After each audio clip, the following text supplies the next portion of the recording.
Good morning, everyone. Sorry, the microphone can't be working. Good morning, everyone. Great, that's a bit livelier. Well, first of all, congratulations, because you are attending the premier event of today. And so, well done for a wise choice. Congratulate yourselves.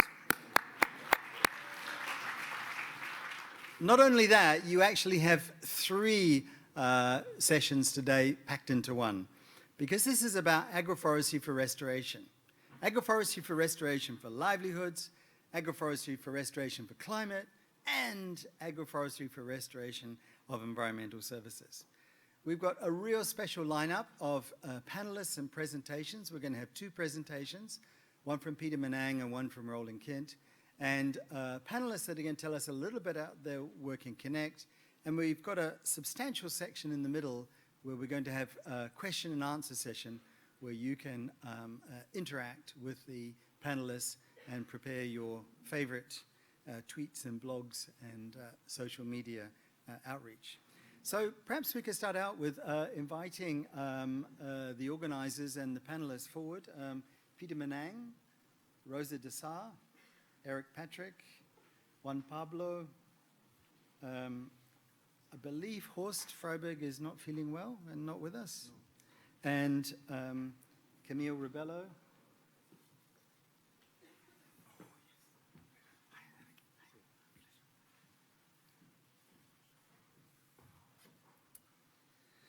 Great. So that is our panelists. We might be joined by around agroforestry and restoration for livelihoods, climate, and ecosystems. Take it away.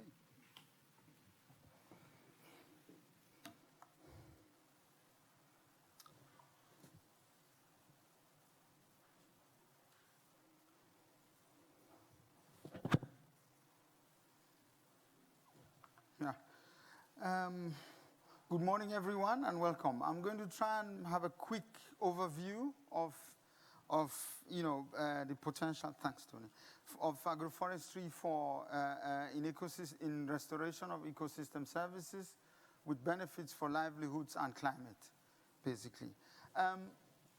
This is really a presentation put together by several colleagues at ICRAF, so I'm only standing for several people. All the hard questions they'll answer, not me. So I'm going to try and talk a little bit around four key messages.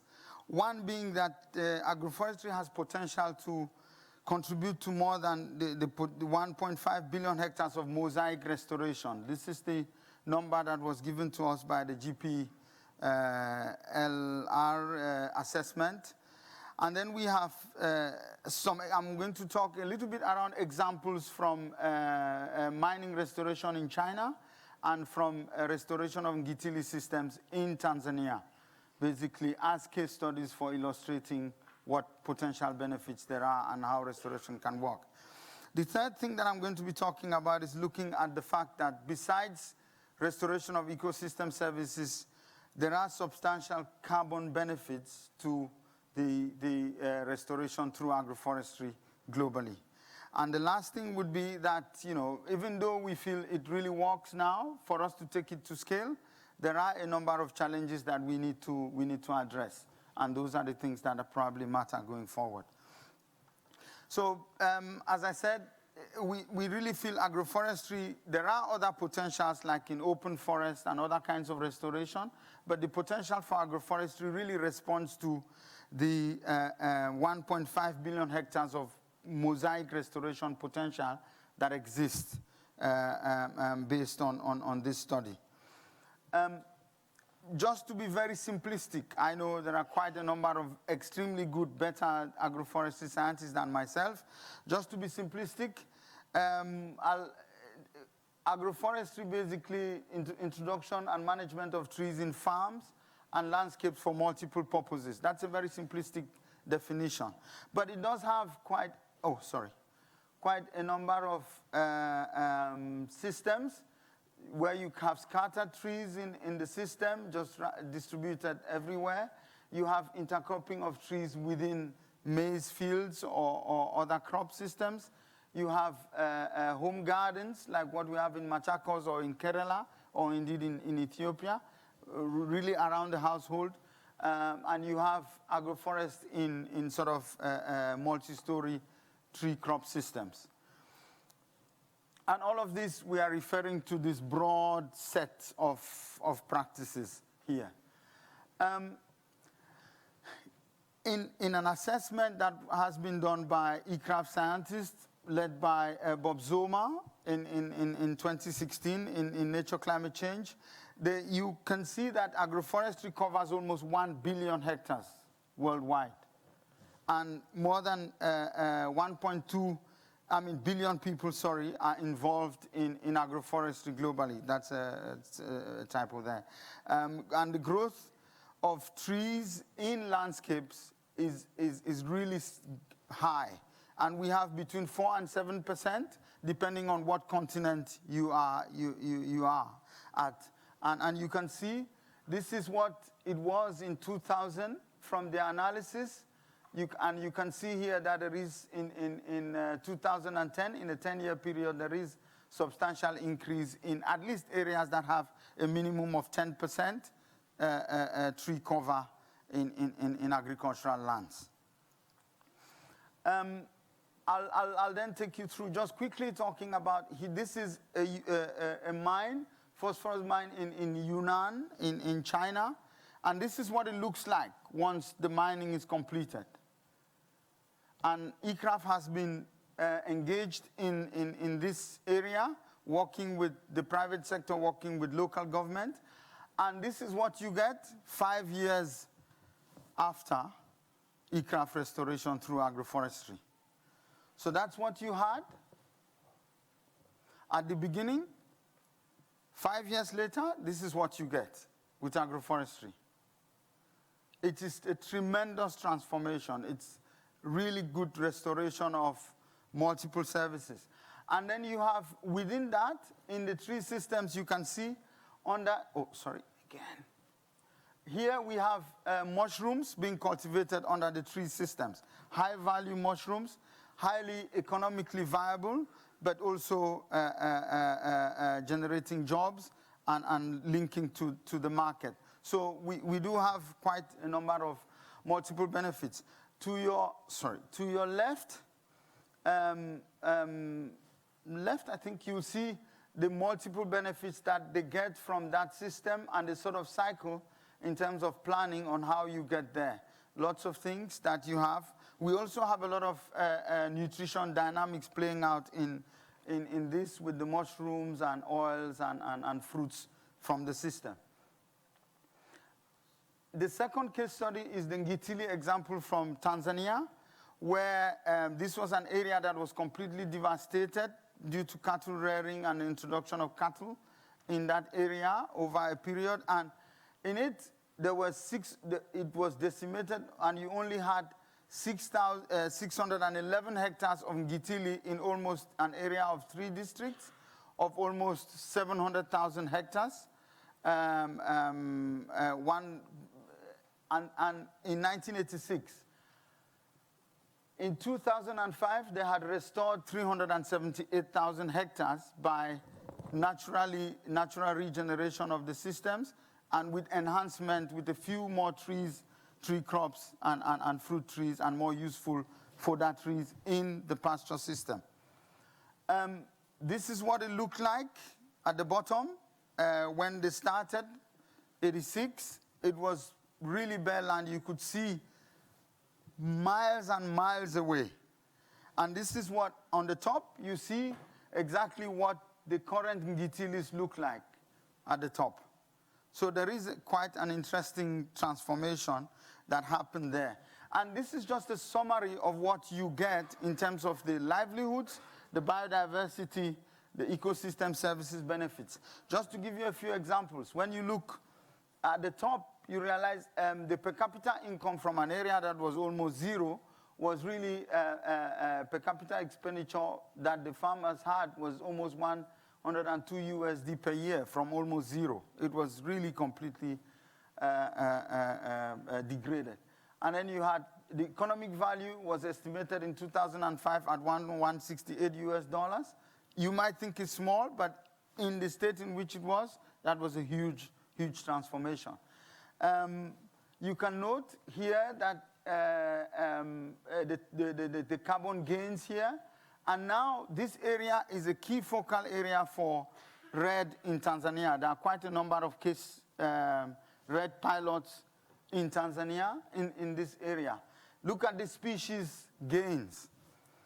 When they started, there was we had 222 in some places, but up to 65 bird species that returned to the area during that period in the restoration. And you could also see some mammals and also plant species, that sort of diversity assessments. So those two case studies does illustrate to you that there are broad potentials. But we did this analysis and published it just at the COP 3 weeks ago, looking at how agroforestry contributes to NDCs from a carbon perspective. Forget the numbers. What I'd like you to retain is the red sentence at the top. That if you look at what agroforestry is currently holding in the 1 billion hectares that we have, it's equivalent to 20 years of deforestation at the current rates. That's a huge, huge, huge emission reduction saving that we have. However, despite all of these potentials, there are quite a number of things that we need to look after. We need innovative financing. We need quality tree planting material infrastructure. We do need good knowledge so that the options that are really important, economically viable, but also beneficial for nutrition, for livelihoods in local environments are taken into account, because agroforestry sometimes can be a very knowledge-intensive activity, and that needs some guidance and support in that sense. We need enabling policies. I'm sure this is known to everyone, incentives, good governance, and we do need some quite intensive monitoring to be sure that we can take this, to scale, especially. Just to give you some of the things that are currently happening, this is from a project in Ethiopia funded by NORAD, where NICFI, where we are trying to look at quality germplasm, quality planting materials, a seed infrastructure that can respond to Ethiopia's ambitions on restoration. It's a massive, massive process, and we think this sort of infrastructure development for tree planting material is necessary for restoration across the globe.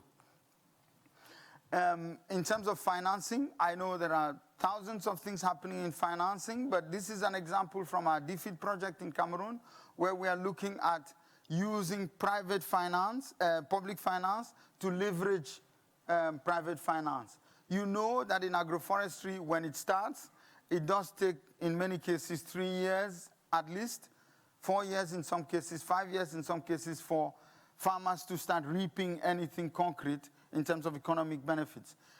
In that process, someone needs to support them, someone needs to de-risk that process. So what we do is a performance-based system.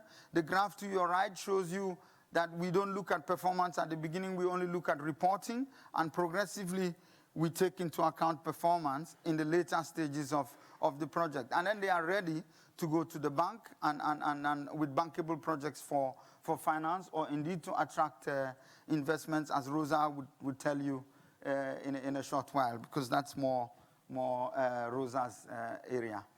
In terms of policies, I think a lot of you in this room probably know better than I do, but I just wanted to flag to you that we have this ecosystem services book that looks at the broad spectrum of policy mechanisms and incentive mechanisms. Online at ICRAF, we have 37 chapters, and now we have, I think, almost 21 ready already, that you can have a look at some of the policy instruments, recognizing that there are several other books, several other material for this sort of information.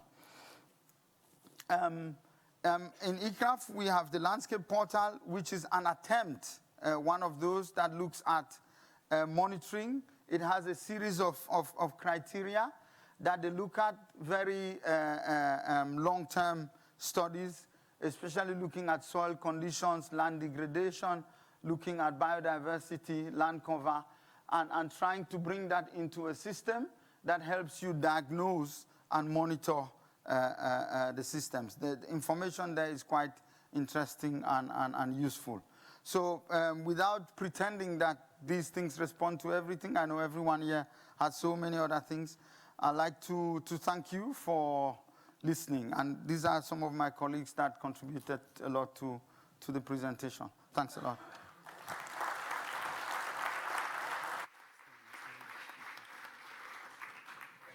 Great. Thanks very much, Peter, for that whirlwind presentation around the world. So now we come to our panel and hear a diversity of experiences and perspectives from 3 different speakers and 3 different institutions.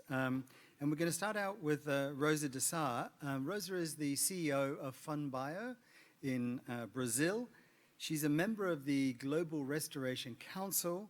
I won't read out her full CV here, but she won a spelling prize when she was 9 at school. In another life, she would be a professional saxophone player, and her favorite city in Germany is Bonn.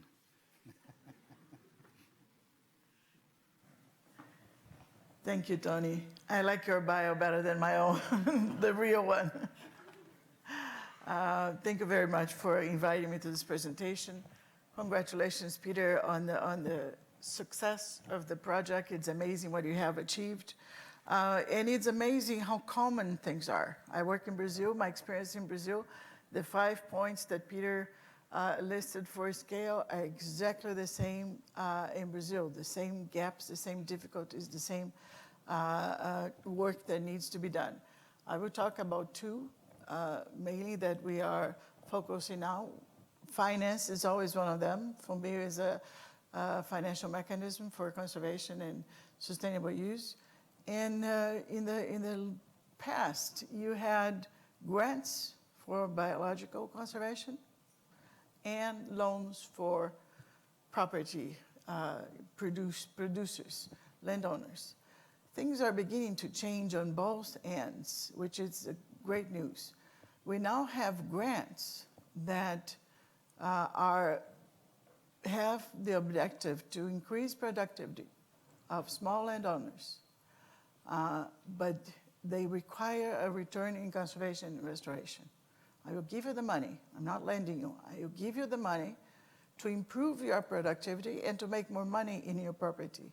But you have to restore some of your degraded lands. So it's a win-win for both the farmer and the biodiversity conservation and restoration programs. This is something that is happening more and more. I've been seeing it in Brazil more and more, and I think it has very successful chance of repeating over the years. And on the other side, on the finance side for medium to large landowners, I will lend you the money interest-free if you conserve biodiversity and restore your land. So there's a mixture now of requiring both from grant institutions than from finance institutions that I'm going to help you to improve your productivity, you're going to make more money, but in return, you're going to conserve your property and restore your property. I'm very much optimistic about this new way of doing business. Another difficulty that Peter also mentioned is seed availability. This is sometimes a gap that cannot be surpassed. I give you examples in 2 biomes in Brazil. In the Amazon, you still have 80% of the forest intact, so it's possible to collect seeds. And what is happening there, we are creating associations of local communities and indigenous groups that collect seeds. We have a warehouse where they can keep the seeds and sell it to farmers. So farmers have relatively inexpensive seeds. They are native and that can be used to restore their lands. And the communities have a substantial income generation for them. This is a project done in the basin of the Xingu River to restore watersheds. It has been running for 10 years. It's extremely successful and has generated a lot of money for the local communities. This can be replicated throughout the Amazon. In the Atlantic forest, there's a different problem. There's only 10% of native forest standing. So when you collect trees, collect seeds, it's very difficult to find good, healthy trees, individuals that you can collect from. The number of species available is reduced because the landowners cut most of the trees for economic reasons. In some places, you cannot collect it within protected areas. So you want to restore with native species and you don't have the source. What we are trying to do is to create live nurseries, not nurseries, live seed sources by identifying healthy individual trees, collecting their seeds and planting them on a secure site, a protected area, a private landowner that has set aside areas for conservation. Then you can have seeds for several decades. But it's a very, very extensive program where you have to go up and down the Atlantic forest. It's a very narrow strip of land. Identify the source, collect them before somebody cuts the trees, plant them in a safe place, and in a few years, 4, 5, 6 years, you may have seeds to recover. So this is a big challenge in the Atlantic forest, and it's where we need the most restoration. So this is you mentioned the same thing. So the solutions, the problems are the same, and some of the solutions is always similar, always very close to what has been happening in other places. And we have to take advantage of that and look at what is going on, look at all the difficulties, and try to improve it and adapt it to your region. Thank you.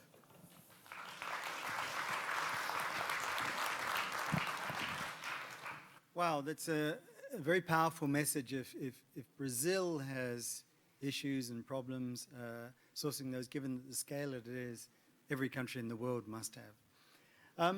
So we move from a country to an institution. We move to IFAD. Eric Patrick is the lead on adaptation at IFAD, the International Fund for Agricultural Development. I'm not sure I've got the right CV again here, but it does say that Eric won second prize in a spelling competition, only beaten by Rosa. And in his next life, he would like to be a racehorse jockey. Wow, Eric, please come and share your perspectives with us. Thanks very much. Actually, I spend more time with camels, but my feet still reach the ground. So, yeah, I think the most useful thing in these sessions, and first of all, thanks to the organizers for inviting us, is actually the audience participation. So I'm going to keep this very brief and directly related to the speaker's presentation.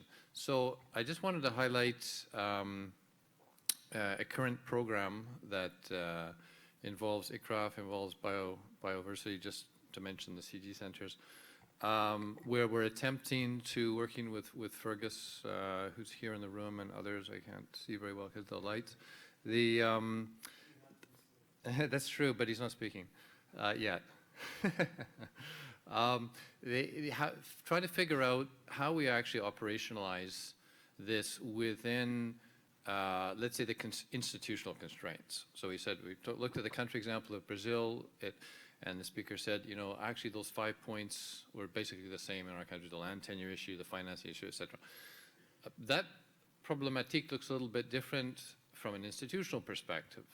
So basically what we do is we lend money for certain types of activities in a framework called a project, which you'll all be familiar with this modality, which is still basically our modality that we do development work in, which has a number of constraints.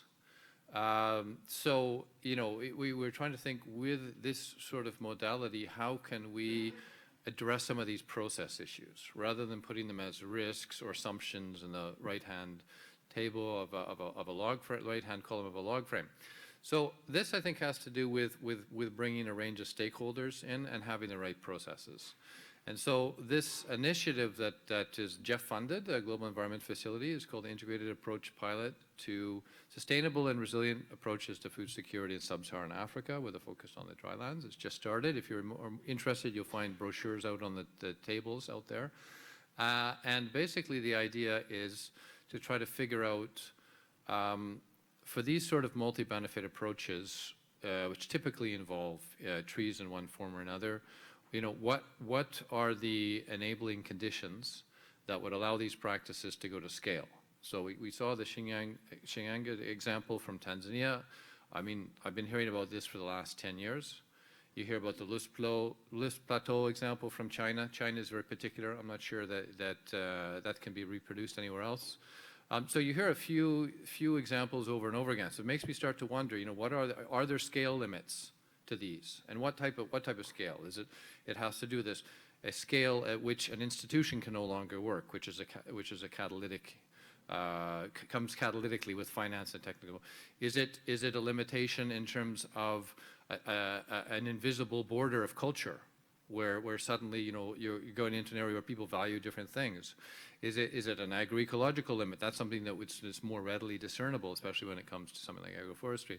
Is it have to do with you know, with jurisdictional administration or ministerial responsibility? So, you know, I think agroforestry is really interesting because it cuts across a lot of those things. It's inherently scalable in a way, but, you know, I don't think we see many examples of these things really scaling out. And we have to ask ourselves, as an institution, what's our role in being catalytic? Is our role more to seed some technical assistance? Is it more to work on some of these enabling environments, land tenure? Is it more the innovative finance?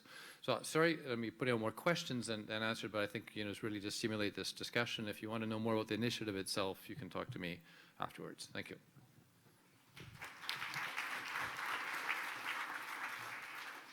Great, thanks very much, Eric Patrick.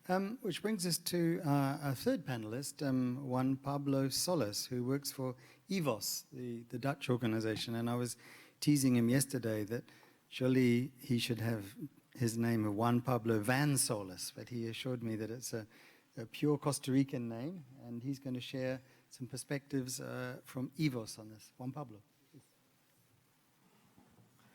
Thank you, Tony. Thank you, Peter. Thank you, the panelists, the co-speakers. Well, first, let me just point the presentation. No, it's the other one. Yeah. Thank you. And thank you, all of you, for being here. It's a very exciting moment. Well, for those that doesn't know about EVOS, EVOS is a Dutch organization rooted in humanist values.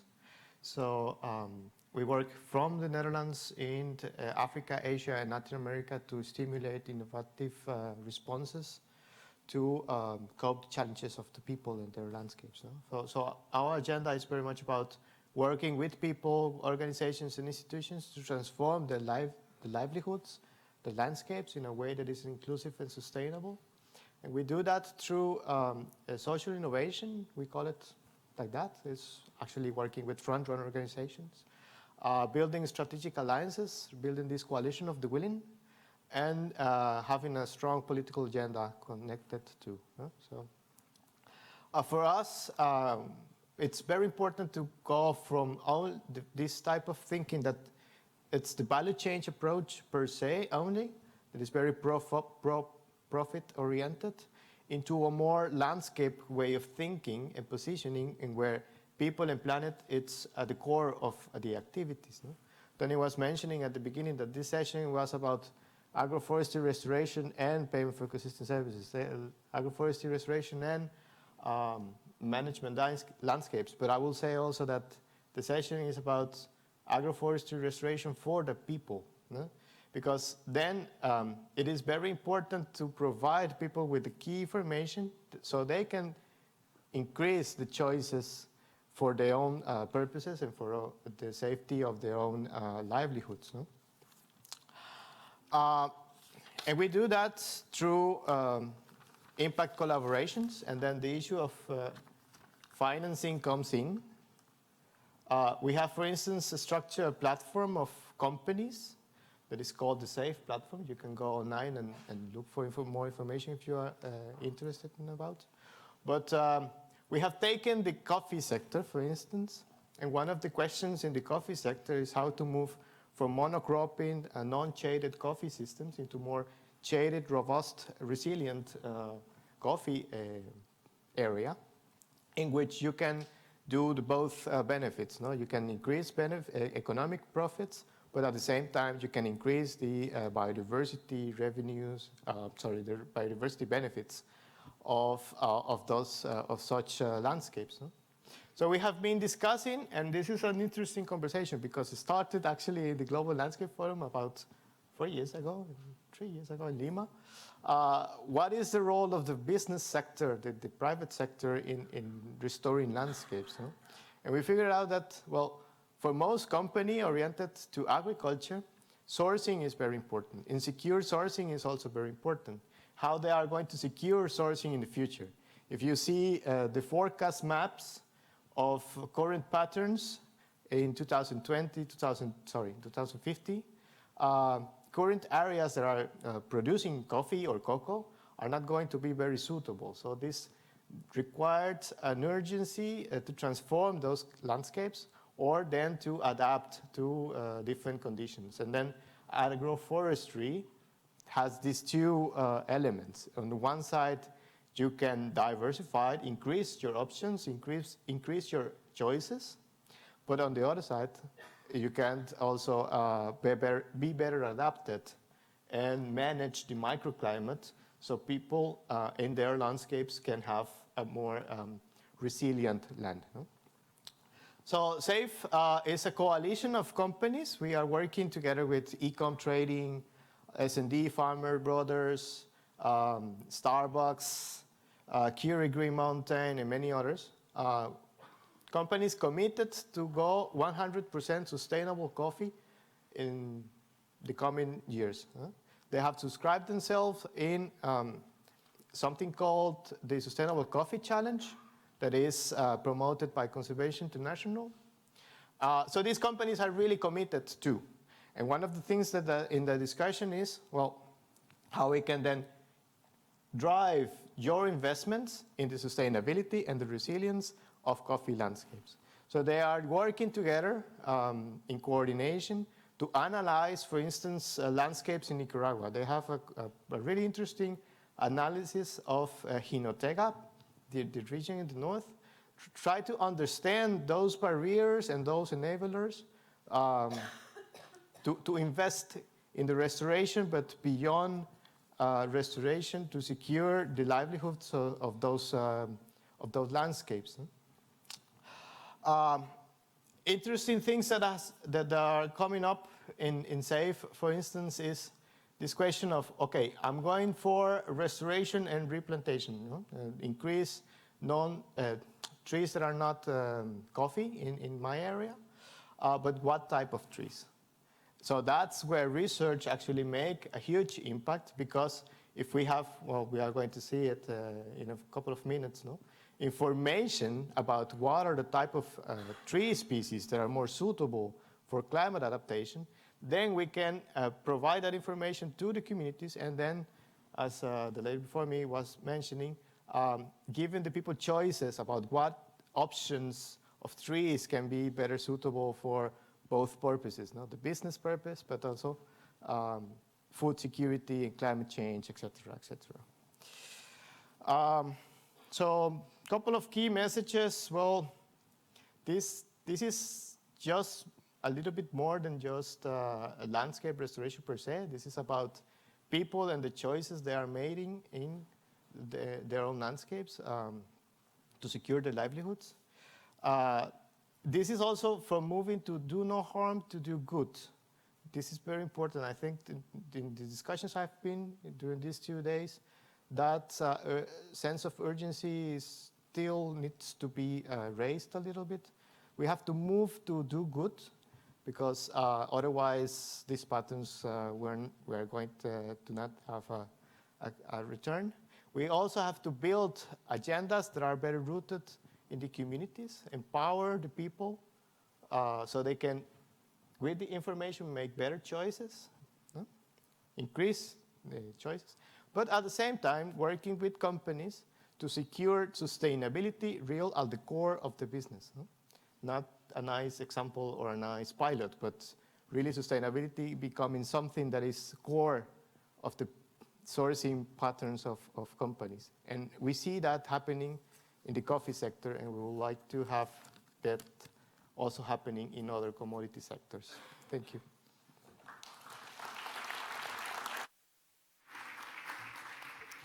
Great, thanks very much, Juan Pablo. So we come to a question and answer session with the audience now. And remember, this is about agroforestry. It's about the tree. It's about the tree in restoring landscapes, the role in livelihoods, linking to other enterprises. And trees are special. There's nothing better than a tree at bringing up water from depth, sequestering carbon from the atmosphere, providing a platform for biodiversity. Nothing better. We have two missing panel members, unless they're in the audience. Horst Freiberg, who is the nature conservation leader from BMBU, unfortunately is not feeling well and has had to step out. And Camille Rebello, who's probably still looking for the room, perhaps. Camille is from Eco Bamboo. I think if Horst was here, he would have said, invest in agroforestry, partner with ICRAF, involve other great partners like IFAD, FundBio, and EVOS. And if Camille was here, she would have said plant bamboo. Now, bamboo is not a tree. It's a grass, but it has functions very similar to trees. So in our question and answer session, we'd like you to identify yourself, where you're from. And now, questions... Questions are not statements, and they're not long-winded arguments. They're about framing an issue. And either you can ask a question seeking an answer, or you can provide an answer to one of the questions posed by Eric and others here. So that's the format we're going to follow. We'll take a collection of 3 or 4, come to the panel, come back to you again. Now, in most meetings like this, it's elderly, grey-haired Western gentlemen like myself and Minor and others in the room who typically dominate the questions and answers and leap in straight away. So to try and turn that on its head a bit, could we ask, have the first round of questions just from our female colleagues in the room? And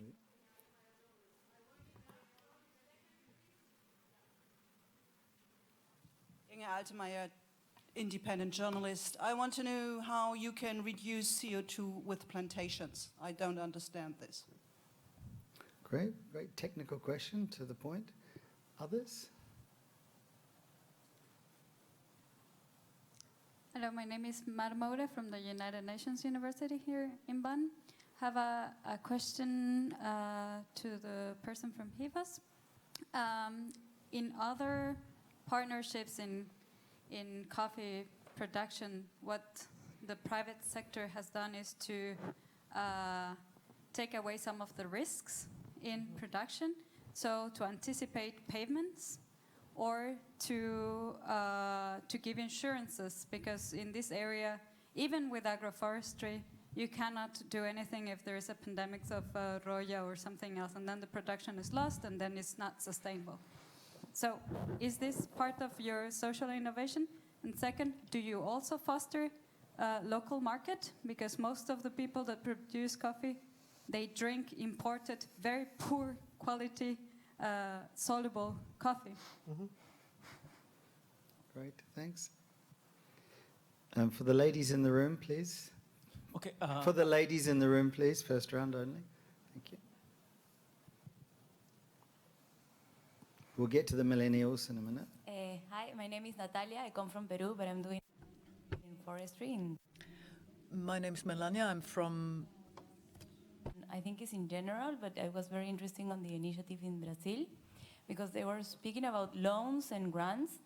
And my question was like, what were the requirements and the restrictions that they were mentioning to access this kind of loans? And because, I mean, it's a fact that sometimes smallholders face some challenges to access credits or any kind of finance. And when they do, my question was also who bear the risk of this? Great question. Let's take one more.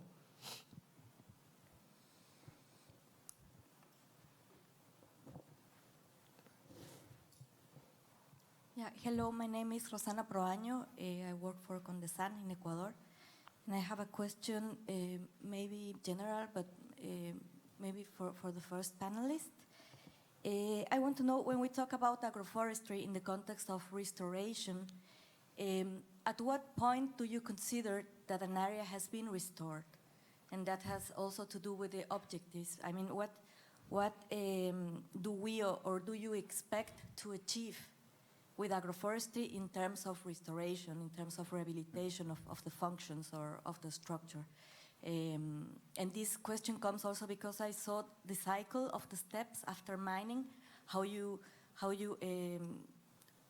convert this to agroforestry, but then you also had an arrow that goes to the original vegetation again. And I'm not sure if in this project, are you trying to achieve this original vegetation, or are you staying with the agroforestry system? Great. 4 great questions, and perhaps we could ask, come along the line, and you can choose which questions unless they've been directed to you. Eric. Is this thing on? Yes. The mic? Yeah, let me be very brief and maybe look at some of these general questions. I mean, I think the question that was asked over here, so I can't remember exactly who, on basically, if I interpret it, like who bears the risk? I think that's a key question, because coming back to the point I was making earlier, in terms of what can actually be done in terms of external interventions. I mean, even government in most of these environments is external from the point of view of the smallholder. Business in most cases is external. So these are parties coming in that don't necessarily understand the local economy, social structures, et cetera, political correctness aside. So, you know, this question of who bears the risk, we first have to identify what are the risks. And our perception of the risk might be different than the land user's perception of the risk. Under what conditions will people take risk even of a no-interest loan? I mean, not just people, but small enterprises, small local coffee grower associations, et cetera. So I think for me, that's I mean, why I'm here also at this conference actually is to learn more about these conditions of risk sharing, and under, you know, what circumstances we can, for example, get, you know, our clients to borrow, so that, you know, that risk sharing is also something that's seen as something that's of value from a national perspective. But a grant element always has to, I think, be there for proof of concept. So that I'm not coming with an answer, but I think that question of and let me rephrase it, the perceived distribution of costs and benefits, in which, you know, risks is critical. It will determine whether or not people change behavior. Thank you.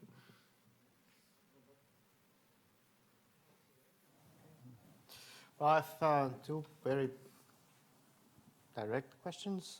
First, I will start with the second, at local markets. Well, what you tend to see, especially in agroforestry coffee systems or cocoa systems, is that it's not just a coffee. You have your coffee bushes, but you also have fruit trees, wooden trees. You also have small poultry. You have many activities happening in the same plot. And that's actually building resilience at the farm level. And then the mindset that needs to be changed is that farmers need to see the farm not only as the coffee as the main business, but the other crops that can be produced in the same place has to everything be integrated in the same business model. So that's increase also the value proposition of that farmer in the market. And then going back to coffee again, you see interesting examples as the Coffee Nama in Costa Rica that are stimulating a local consumption of good quality coffee. I know that, for instance, in many coffee producing countries, that is not the same case, but it's a pattern that is starting to move. Guatemala has also a good quality coffee produced and sold inside the country. Nicaragua is on the same path. Colombia, for instance. And that's something that diversified the income revenues of farmers as well. So most producer organizations are using that as a way to entrance different markets also and not depend only on exportations. No? That is also built on the capacity to have more available food in general. No? This difference between how much food you are exporting minus how much food are you available for your own purposes. No? So again, trying to close the question, it's very important to understand the functions of the different markets, the different options that the farmer have. Looking at agroforestry systems, then you can increase, again, choices to diversify, and maybe coffee is not the best crop. Maybe it's bananas, or it's mangoes, or it's, I don't know, guavas, or another type of fruit or vegetable that can be intercropped, and then you can diversify the different markets. And then it comes back to the question of risks. I totally agree. You have to be very clear on what are the type of risks you are talking about. You can have, for instance, price risks, or you can have environmental risks. So most of these risks has to be better understood. What we are seeing with companies is that they have to amplify their awareness also, understanding what are those risks in those landscapes. And that's where we see changes happening. It's not that from one moment to another, all the companies now are good. No, we don't know. We know that they are not. The discussion is still very vague, and it's in a discussion that circulates around productivity.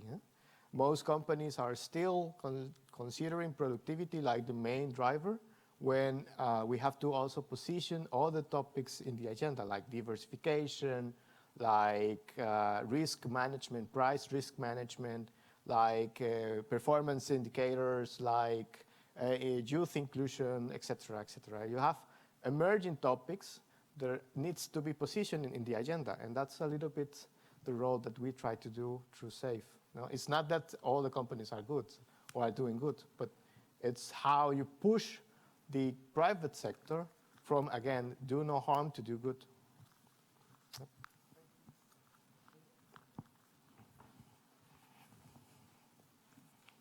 Thank you for the great question, Natalia. I have two examples to give you. One of them is a project called Red Early Movers that is funded by KfW in the UK, in this one state in Brazil, where they are paying for the results in reducing deforestation.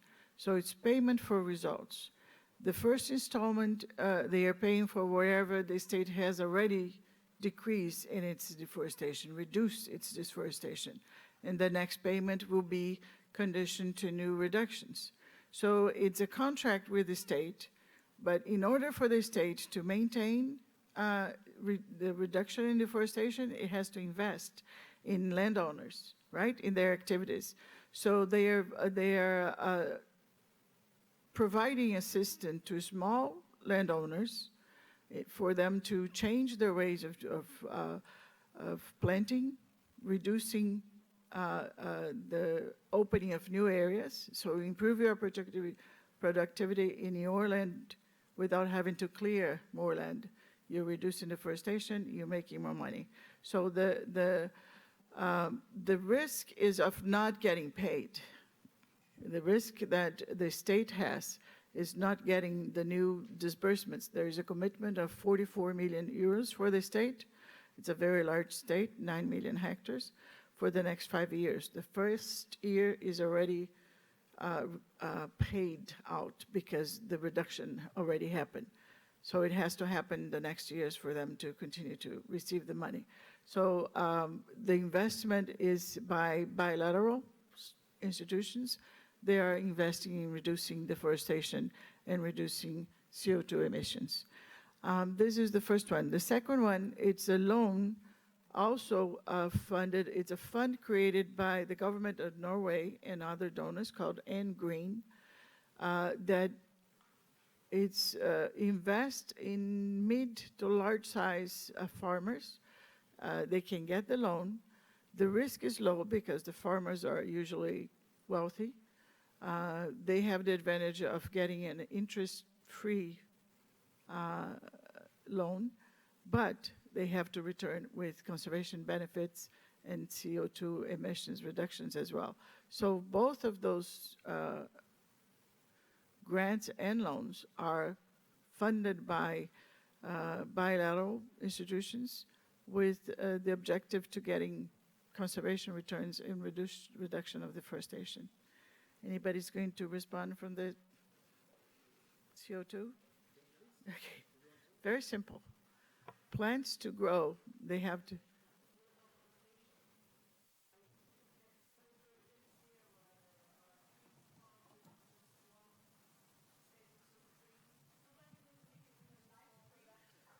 For me, the big question is which trees have to be planted and whether plantations or monocultures are also in that scheme. That might be yours. That's going to take a very long answer, but I mean, all plants are sugar factories. They take CO2 and water and turn it into sugar in energy and structure. If your original starting base is degraded land, or maybe a degraded mineral soil, and you plant a group of trees, and you can either plant a single tree, a line of trees, or a block of trees, okay? So even 4 trees is a plantation, and they might be one of each different thing. So I know the monoculture, particularly gymnosperm, degraded, exotic place, they're seen as imperialists and colonialists, and the indigenous trees are the freedom fighters that will move us forward. So it is a very evocative debate. We seek diversity. We have 80,000 different species of trees to choose from. Why would we just choose a single one? But even plantations with time average carbon stocks can sequester carbon, can give us a better situation than our existing baseline. I would ask you to have lunch with a few experts in the room. Perhaps Mina van Noordwijk at the back, you can wave your hand. Eduardo Samariba sitting in front of you, and others here that can give you much more technical answers. Now, I've had a request from the organizers because although we only have 142 people in the room, we have 4,000 people online, and they would like to see you. So first of all, wave to them. And secondly, when you ask a question, you've got to stand up with the microphone because people want to see you and the cameras can't quite pick you out. So we're going to go to our second round of questions, and here we would like either male or female, but you've got to be born after the first Earth Conference in 1972, okay?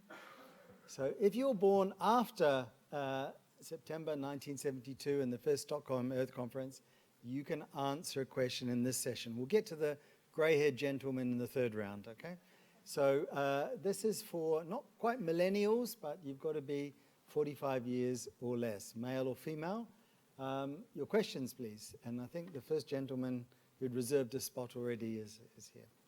Could you please stand up and identify yourself and ask your question? Thank you for the opportunity. I'm Jafet. I'm a student at TU Dresden, studying tropical forest. My question goes to Mr. Peter. Peter, right? You have presented a bit about Tanzania, and I was a bit curious about that. I was reading the statistics of household dependence on trees for firewood in Tanzania.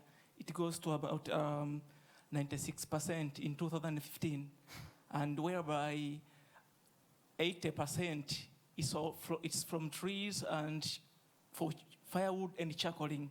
The issue is, how do you work on enabling local communities to have alternative source of energy out of trees so that you can enhance natural regeneration in natural forest? Thank you. Very sharp, thank you. Next question. You don't have to show your birth certificate. Just well, hello, the name is Juan. I've been studying the syntropic farming in Brazil, and it's very there's very interesting examples there.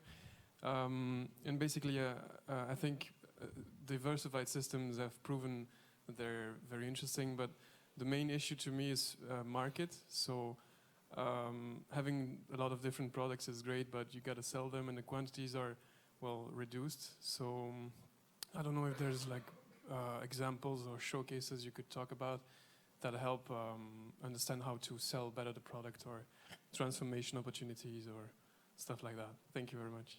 Great. This session is for men and women. Thanks. There's a lady at the back.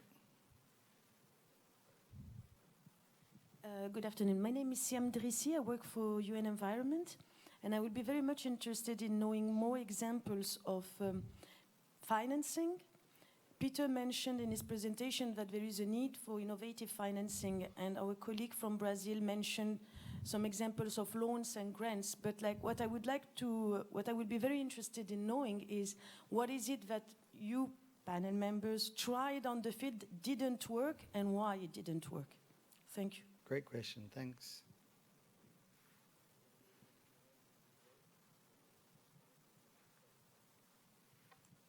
Yeah, Florian Schnabel from the University of Freiburg, Master International Forestry. Yeah, like agroforestry, as you actually really said nicely, is around quite a long time already. And I think also, especially for the younger generation here in the room, the question is really like, how do we increase this uptake? How, or what are the success stories actually to really go to scale? So I was really wondering, what are the reasons why you think that the coffee agroforestry sector is now really moving in this direction, as I understood you? So what is the reason why it's in coffee agroforestry and not in other agroforestry systems, actually? Thank you. Thanks. And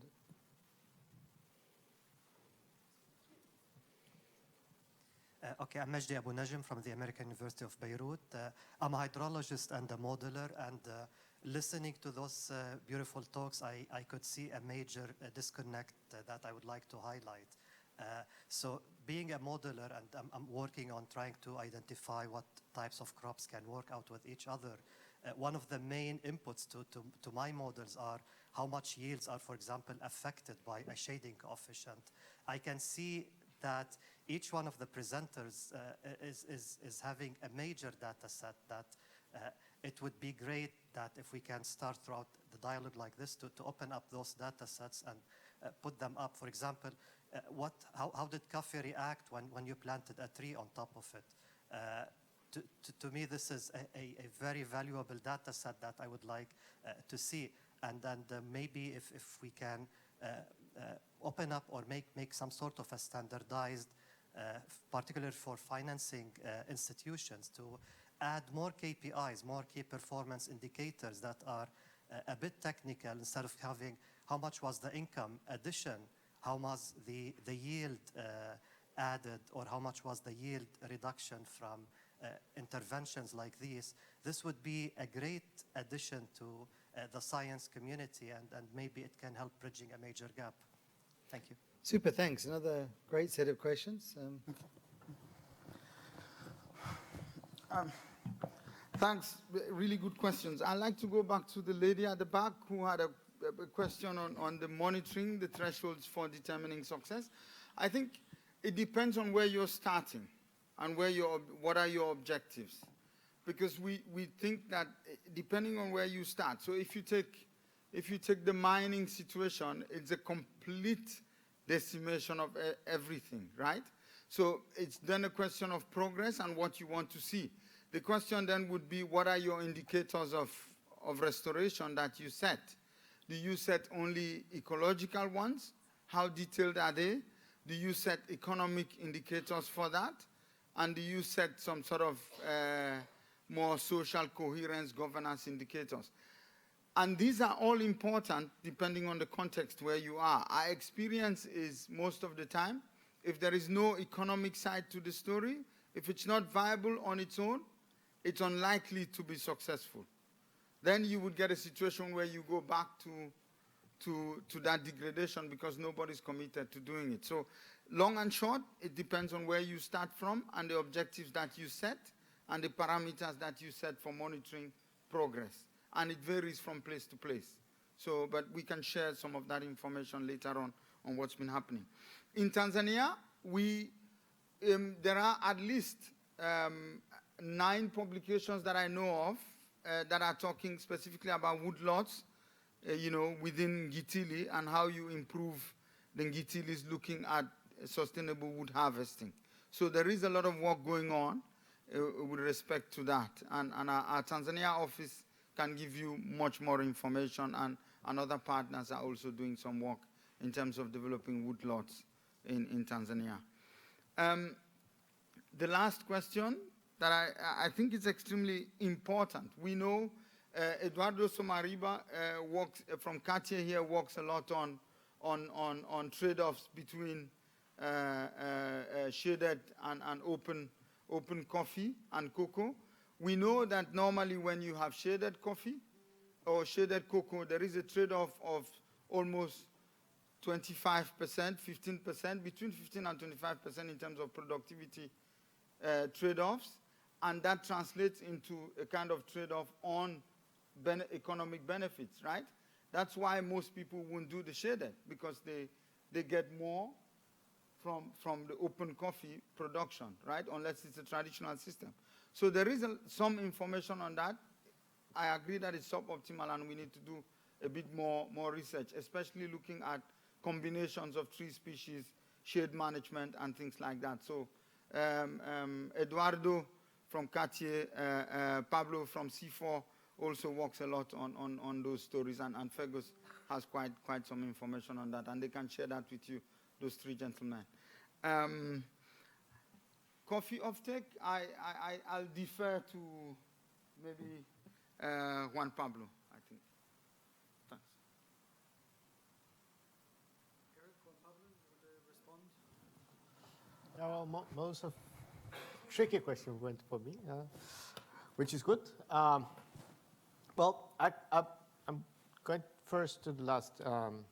Income generation in coffee agroforestry. Actually, in 2015, also in the Global Landscape Forums, we have a session showcasing analysis of double dividends in terms of shaded and unshaded coffee production.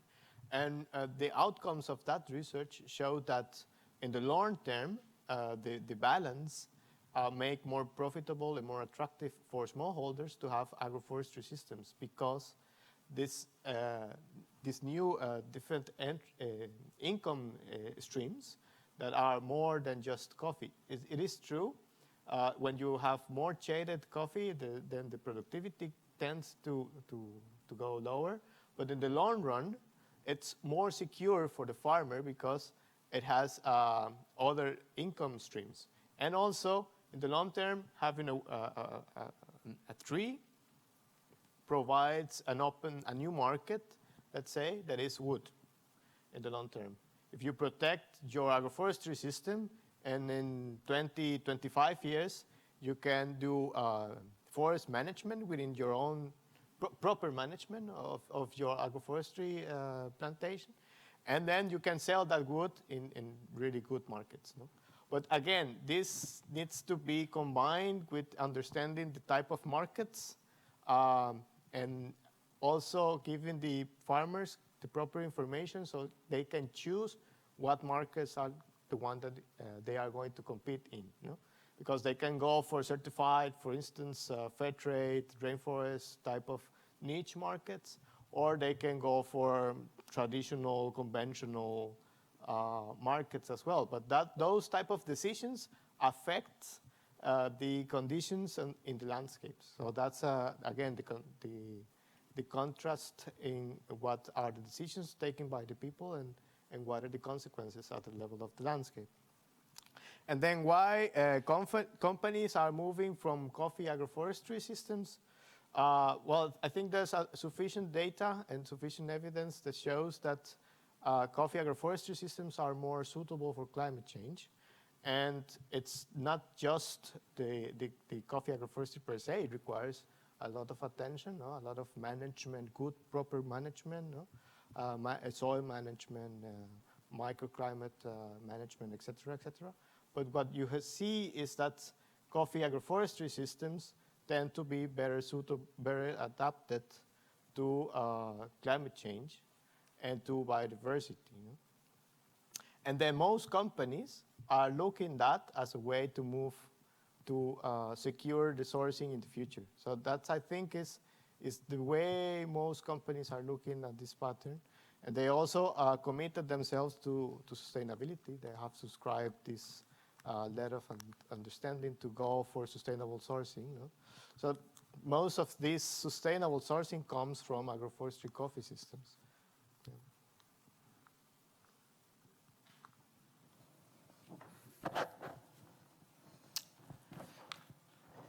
There are many examples of failures. We just don't like to talk to them very much. Most of them are related to reaching markets, especially in a region like the Amazon. You promote agroforest, you promote some products, even forest products, the production, but then you can't reach the market because the distances are too long and the transportation is very basic. Another problem with volumes. You work with a community and you try to sell in a big market and they need much more volume than you can offer, so you can't sell your product in large markets. The solution, I believe, is to work locally, to create markets, to create the value chain locally, so you can produce and sell very close to your home that avoids those two problems. We do have some good examples, excellent examples of agroforest in Brazil. One of them, it's called Fazenda da Toca. It's a young farmer in the south in São Paulo that insisted in creating an agroforest system for sugar and citrus. He was heavily criticized by all sugar plantation owners. Today, he sells his sugar 30% higher than the others, not only because it's higher production, but it's also chemical-free. So he has a high value price for his production. The other is a different plantation, is a tree farm.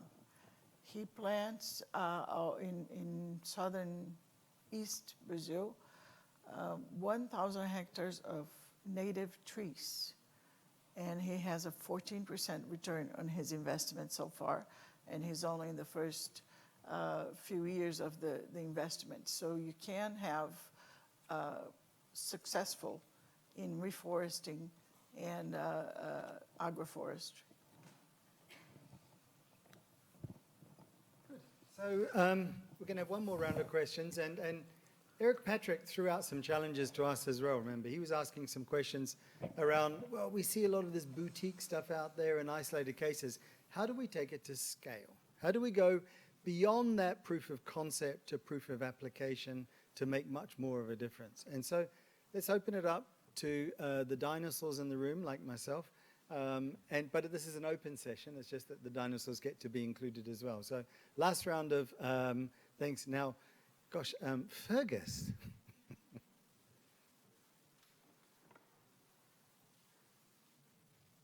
Fergus Sinclair from ICRA. I'd like to ask all four speakers to clarify how inclusive their concept of agroforestry and restoration is. Because I think there are some critical issues. So, Peter, you had wonderful pictures of lots of different agroforestry, but there wasn't any livestock. Mm-hmm. Silvopastoral systems, probably 60% of agricultural land.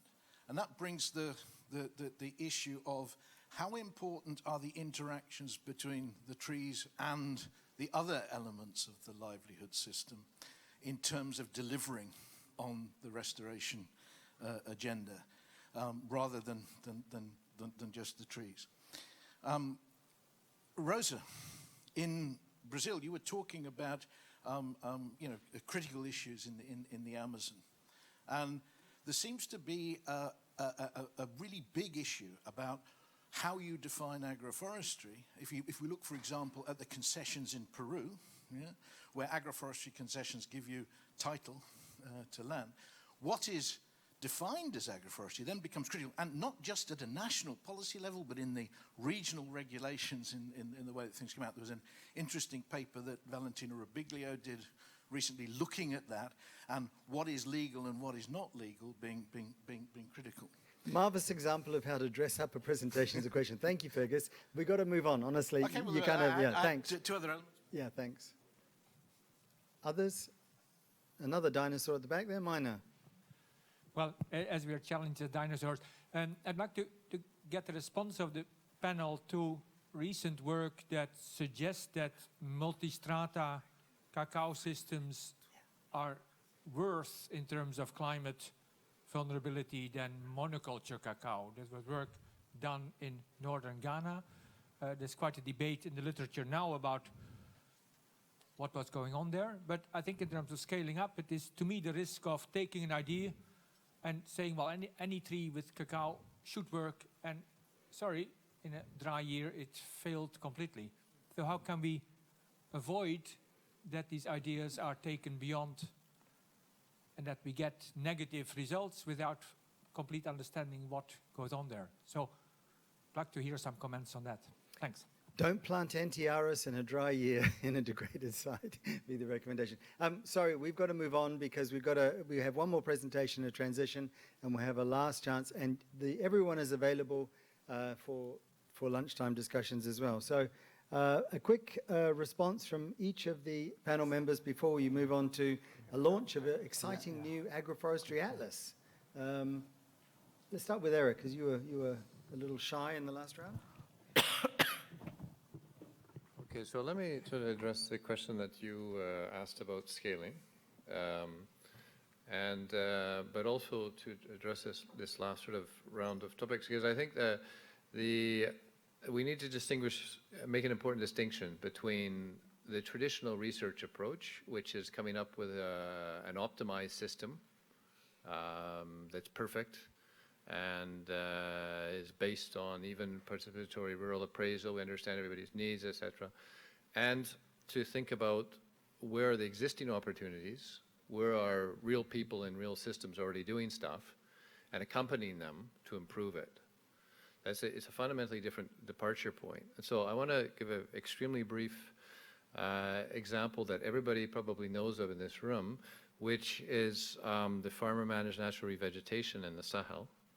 And so, for example, let's say I've been avoiding talking much about IFAD, but let me just say that IFAD has been supporting the work for about 30 years, including in this new Jeff-funded project that I referred to.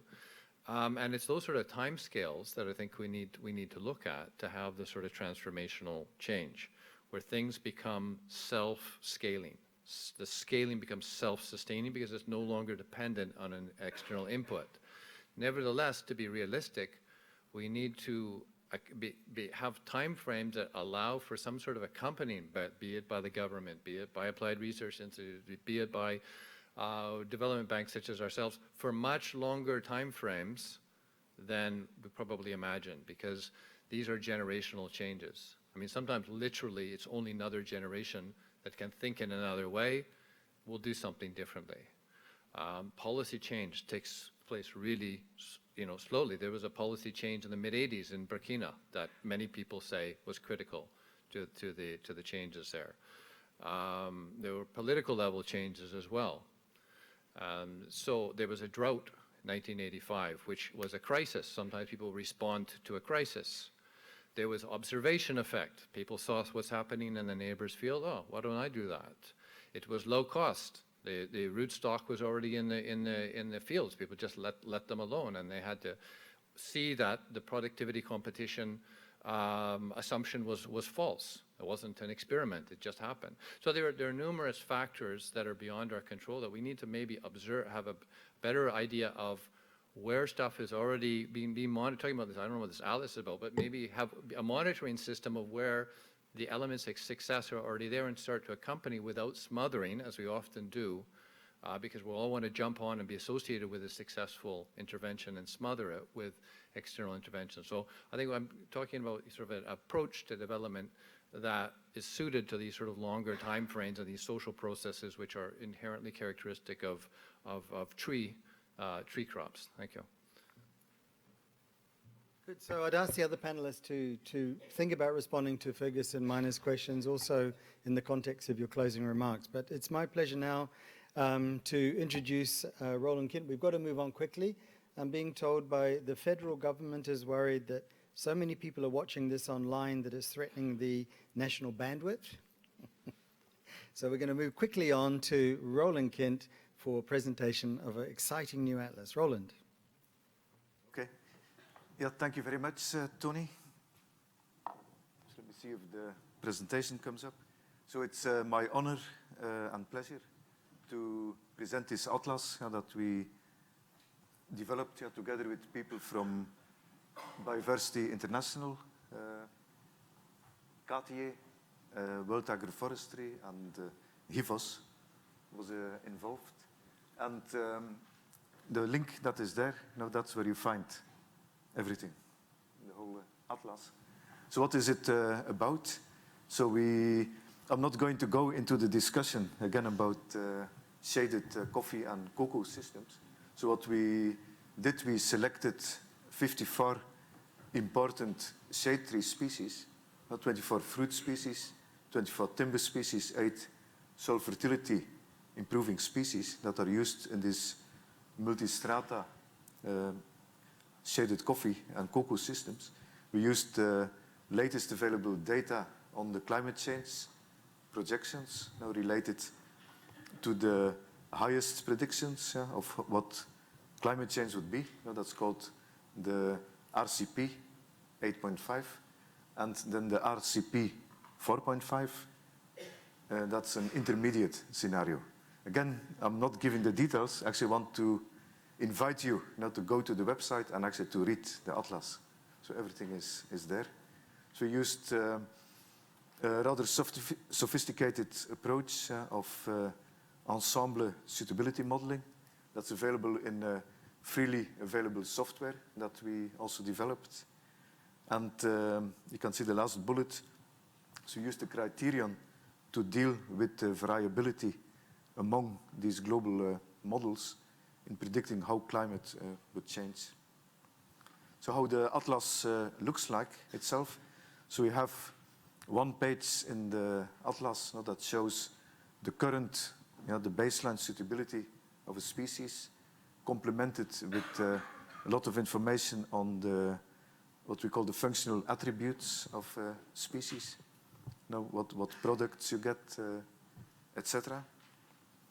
Then we have climate change projection maps. So this is for the intermediate scenario.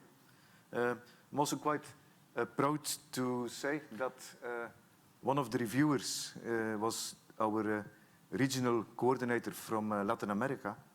He's called Jonathan Cornelius, and he's colorblind. So he actually helped us to make these maps proof to about a quarter of male. Now I think we were quite gender sensitive in this audience. So we'd say these are gender neutral maps. So they show in this orange reddish color. For colorblind people is what I'm pointing at.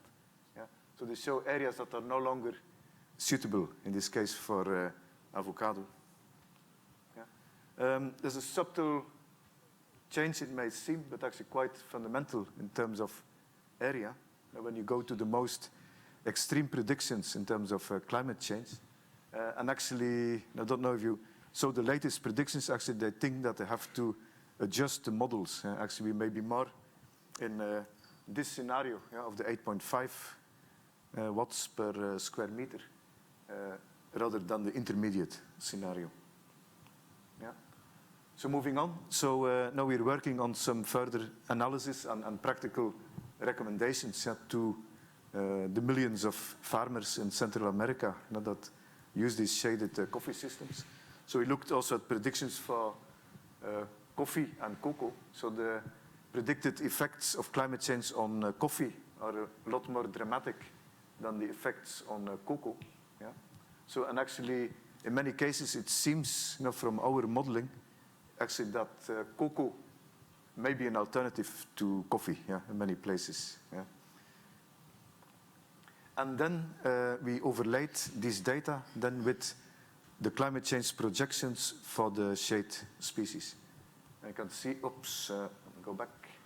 So we can see here the red arrows. These are all species that lose habitat. So that where there's less suitable area. So there are more losers than winners, and these are for the fruit tree species.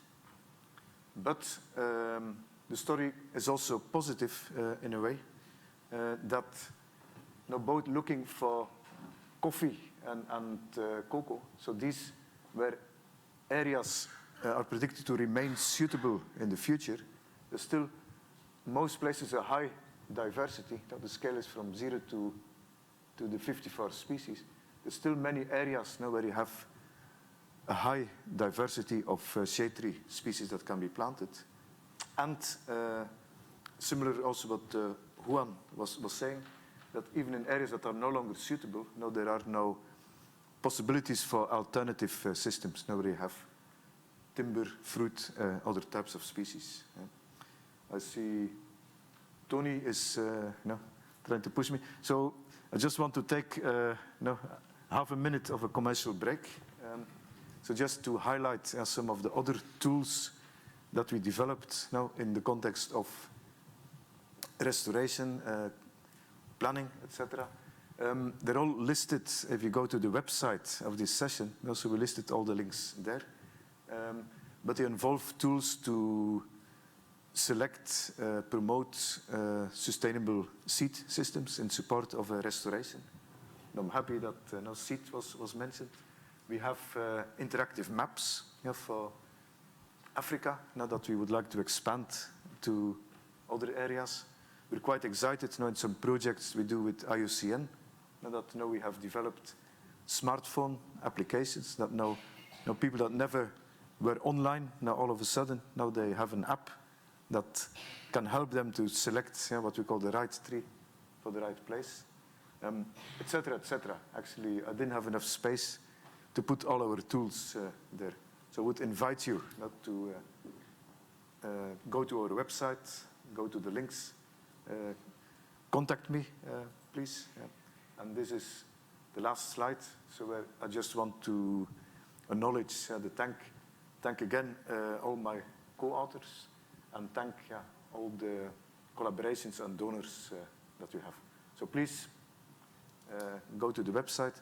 And I'm also already uploaded this presentation on Google Scholar and ResearchGate. So you'll find it there as well. Yep.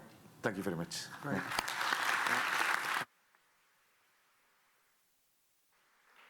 Very exciting. Thanks very much, Roland. So we're going to give each of our panelists a closing soundbite, starting with Rosa. Very short one. FUNBIO is the Brazilian Biodiversity Fund. So any project that we engage in has to have conservation outcomes. And the red early movers will bring high conservation value forest into protection and also restoration of important areas in Brazil. So. Yeah, well, for us, it's very important to provide people with the right tools. So, for instance, the Atlas, it's a brilliant piece of work because it enables people to make better choices in their landscapes. And again, our goal is to transform landscapes in a way that is inclusive and sustainable. And with the right information, with the right evidence, people can make better choices. And that's my main takeaway. I'm not sure the thing. Stretch my legs. Yeah. So first of all, thanks to the organizers and our fellow panelists. I mean, I think this DLF for us is really useful, and would like to encourage this to continue. And we really appreciate it. Thank you very much. Thanks. I think if there's one thing to take home that I didn't quite put in the PowerPoint, I think is that process is important in restoration. That it is important to have a participatory process that allows all of the different interests, economic, private interest, policy interest, the local interest of the people, but also scientific information to come in. Without that governance process that brings everybody together, then we'll have a tendency to leave out the livestock people, to leave out some of the specific scientific knowledge that is supposed to come in to choose the appropriate sort of species that Minor was talking about. So I think it is important to think about a kind of landscape democracy process that needs to be in place to make restoration work.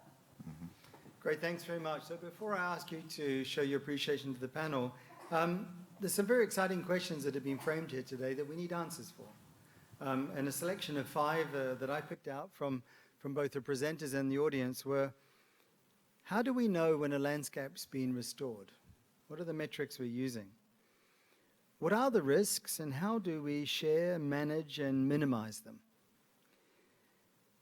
How do we go beyond proof of concept to proof of application at scale? Diversification. And we heard a lot about options, but farmers can only plant what is available. And how are we addressing that shortage? And lastly, we have boutiques and favorites, the Lowest Plateau, the Ingatilis, farmer-managed natural regeneration, Southeast Asian home gardens. How do we mainstream it? And before, again, you show your appreciation, I'd like to remind everyone in the room that those people who promote agroforestry live longer. Those people who promote agroforestry have more friends. And those people who promote agroforestry enjoy a better love life. And if you don't believe us, try it and see. Thank you very much.